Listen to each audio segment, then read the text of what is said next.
En effet, bonjour à tous. Bonjour Frédéric Souillot. Merci. Bonjour, merci. Merci d'être avec nous ce matin. Force ouvrière, le syndicat que vous dirigez, fait partie, comme tous les autres syndicats, c'est une première depuis des années, on l'a dit, de ce mouvement qui se dresse contre la réforme des retraites. Le 19 janvier, vous allez être dans la rue. Ces dernières années, il est arrivé qu'un mouvement social freine ou empêche une réforme des retraites de passer, mais il y a eu aussi des contre-exemples. En 2010, par exemple, beaucoup de mobilisations dans la rue notamment, et la réforme était passée, notamment avec l'âge qui passait de 60, l'âge légal, de 60 à 62 ans.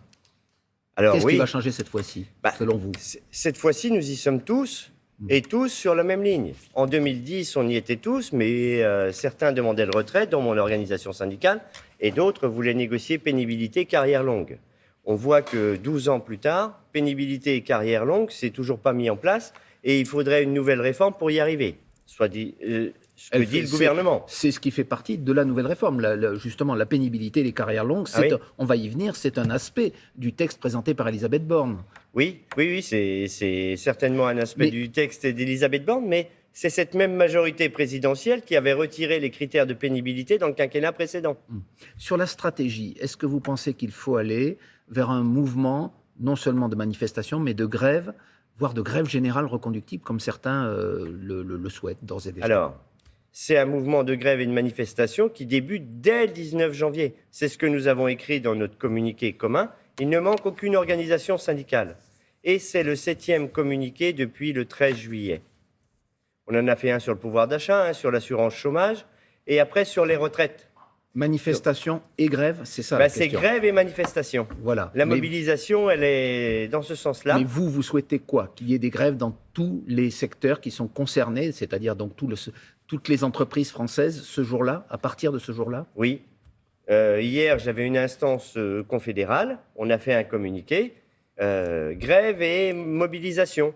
Et j'ai envoyé un préavis de grève à la Première ministre qui dit en grève dès le 19 janvier. Alors, c'est une lettre effectivement qui est signée par vous, Frédéric Souillot, secrétaire général de Force ouvrière, à la Première ministre. À aucun moment, vous ne lui demandez de rouvrir les négociations. Vous dites c'est un préavis de grève pour les secteurs où la législation y oblige.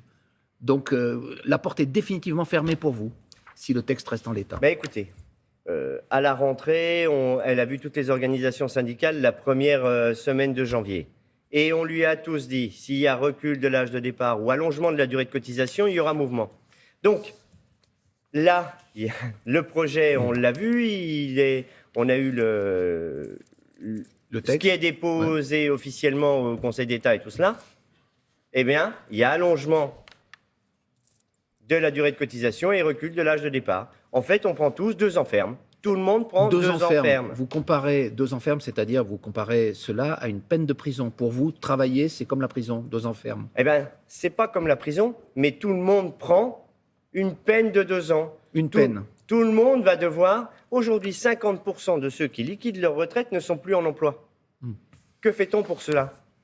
Ils vont repartir pour 2 ans. Ça fera encore plus de futurs retraités aux minima sociaux et tout cela, et ça fera baisser les pensions. Pour en revenir aux moyens de contestation, par exemple, on entend que la CGT est prête, en tout cas dans son intention, à bloquer les raffineries, c'est-à-dire à bloquer les transports aussi dans le pays s'il n'y a plus d'essence. Est-ce que vous vous associez à ce mouvement? Est-ce que bloquer le pays, comme par exemple le redoute le gouvernement et vous incite à ne pas le faire, vous y êtes prêt? Alors le gouvernement, il nous incite... alors si le gouvernement avait voulu pas de mobilisation, pas de blocage, pas de grève, il disait pas de recul de l'âge de départ et pas d'allongement de la durée de cotisation. Et on pouvait discuter, comme nous l'avons fait depuis début octobre, autour des retraites. Aujourd'hui, le gouvernement a pris ses responsabilités en disant recul de l'âge de départ et allongement de la durée. Il y aura des grèves. Et un blocage, s'il le faut. Mais il y aura des grèves. Mais un blocage. Mais par après, exemple, si les grèves sont reconductibles. Laurent Berger, le numéro 1 de la CFDT, dit il n'est pas question de bloquer le pays. Vous dites, chiche, on peut le faire si le gouvernement ne recule pas? Moi, je dis. Alors, depuis que je suis élu secrétaire général, on me demande si j'ai retrouvé le bouton de la grève générale. Ça n'existe pas.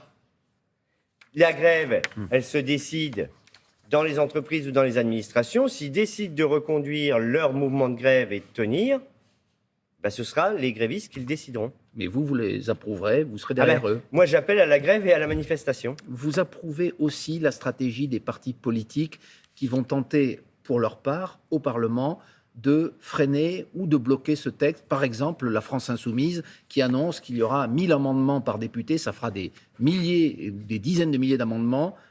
Le gouvernement parle d'obstruction pour qualifier cela. Qu'est-ce que vous en pensez ? Alors moi, je reste sur le terrain de la politique syndicale. J'appelle à la grève et à la manifestation. Si j'étais au Parlement, peut-être que je déposerais des amendements pour essayer de bloquer ce texte. Mais vous croyez qu'une solution peut se dessiner au Parlement, qu'il peut y avoir du grain à moudre, comme disait un lointain prédécesseur, Marc Blondel, je crois, ou André Bergeron. André Bergeron, à la tête de Force ouvrière il y a quelques années, et qu'il y a encore des choses à négocier dans ce texte. Le Parlement a une responsabilité. S'il dit que dans le projet de loi de finances de la sécurité sociale rectificative, où va passer ce projet de loi, il n'y a pas de recul de l'âge de départ et pas d'allongement de la durée de cotisation. Ça, c'est la base du texte, monsieur. Oui, mais le Parlement peut décider de ne pas le mettre. Mais par exemple, sur les carrières des seniors, sur la pénibilité qui donc revient aujourd'hui dans le texte, sur les carrières longues, vous pensez que tout est à jeter aujourd'hui, qu'il ne peut pas y avoir des points de satisfaction qui pourraient vous amener à édulcorer en quelque sorte votre position ? Mais carrière longue ou pénibilité, tout ça, ça ne s'appliquera qu'avec un recul de l'âge de départ. Donc même si les mesures sur les carrières longues sont bien, c'est plus 2 ans. Donc pour tout le monde prend 2 ans. Et la carrière longue... Donc ça, c'est pas négociable. Non, c'est pas négociable. Le recul de l'âge de départ, l'allongement de la durée de cotisation. Tous les partis politiques sont les bienvenus dans vos manifestations, y compris le Rassemblement national, qui est aujourd'hui le premier parti dans le vote des ouvriers, des salariés, et qui défend aussi un retrait du texte. C'est une question. Alors, nous, on va organiser un cortège de manifestations syndicales. Et derrière ce cortège... Tout le monde est bienvenu ? Je ne dis pas que tout le monde est bienvenu, je dis que viendra qui veut. C'est-à-dire si, par exemple, des élus du Rassemblement national sont avec vous, défilent avec vous contre ce projet, alors, ils ne défilent pas avec nous, puisque dans le cortège syndical, c'est encadré et tout ça. Non, mais là, ça vaut quand même explication. Le cortège syndical est encadré, et après le cortège syndical, viennent qui veulent. Vous savez, ce qu'on vous oppose, pour ceux qui défendent en tout cas cette réforme, c'est que pratiquement tous les pays européens, à l'exception de la Suède, ont un âge légal de la retraite qui est à 65, 67 ans pour l'Allemagne. La France fait un peu cavalier seul. Pourquoi ne doit-elle pas s'aligner sur ses voisins ? Alors, la France est alignée sur ses voisins. Pour une retraite sans décote et tout cela, chez nous, c'est déjà 67 ans. On compare des choses qui ne sont pas comparables. On parle quand même de l'âge légal, là, monsieur Souillot. Oui, mais parce que... Il est de 65 ans en Espagne ou en Italie, 67 ans en Allemagne. Mais on peut partir à 60 ans ou à 62 ans ou à 63 ans en Espagne, après 37 années de cotisation, 40 années de cotisation ou 43 années de cotisation. Donc il faut comparer ce qui est comparable. Nous, on dit aujourd'hui c'est 62 ans et avec 42 années de cotisation. Et la loi Touraine qui fait les choses. Donc demain, ce sera 63 puis 64 avec 43 années de cotisation. Donc le nombre d'années de cotisation il est déjà plus élevé chez nous. Et si on le compare, je vous renvoie à l'analyse du Conseil d'orientation des retraites du 17 février 2022. Nous sommes dans la moyenne européenne. Dans le départ effectif, c'est ce que vous prenez en compte. Bien sûr. Un autre argument, c'est celui de la légitimité du vote des Français en 2022. Les partisans d'Emmanuel Macron disent après tout, les Français ont voté en connaissance de cause. C'était dans le programme d'Emmanuel Macron. Aujourd'hui, il n'y a pas de raison que ce ne soit pas appliqué puisqu'il a obtenu une majorité en mai dernier. Le 24 avril dernier. Qu'est-ce que vous y répondez à cette légitimité ? Il n'y en a pas ? La légitimité du programme, avec le deuxième tour que nous avons eu, les Français qui ont voté Emmanuel Macron au deuxième tour de l'élection présidentielle n'ont pas voté Emmanuel Macron pour son programme. Pourquoi ? Qu'est-ce qui vous permet de dire ça ? On peut dire ça de tous les présidents. Et on vote toujours contre quelque chose.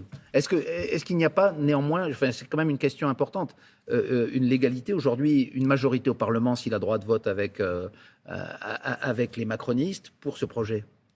Légalement ? Il n'y a pas de loi là-dessus. Quand vous dites légalement, vous avez un programme, vous êtes élu, vous le mettez en place ou pas, D'ailleurs, les Français vous élisent pour un certain nombre de choses et je ne suis pas sûr, j'en suis même convaincu, qu'ils n'ont pas voté pour un départ en retraite à 65 ans. À 64 en l'occurrence. Ben là, maintenant. Mais dans le programme d'Emmanuel Macron, c'était pas... dans tous les cas, ceux que nous représentons, dès le 19 janvier, on y va. Et pas de recul de l'âge de départ, pas d'allongement de la durée de cotisation. Merci beaucoup Frédéric Souillot. Merci. Je rappelle que vous êtes secrétaire général de Force ouvrière, le 3e syndicat français. Et si on a bien compris, vous serez dans la rue le 19 janvier, la semaine prochaine. Merci beaucoup, messieurs. Parmi les déclarations ce matin, avec la réforme des retraites, tout le monde prend une peine de 2 ans ferme, a indiqué Frédéric Souillot sur la mobilisation. Il n'y a pas de bouton pour actionner une grève générale, mais les grévistes décideront eux-mêmes de la suite des grèves et de la mobilisation. Voilà.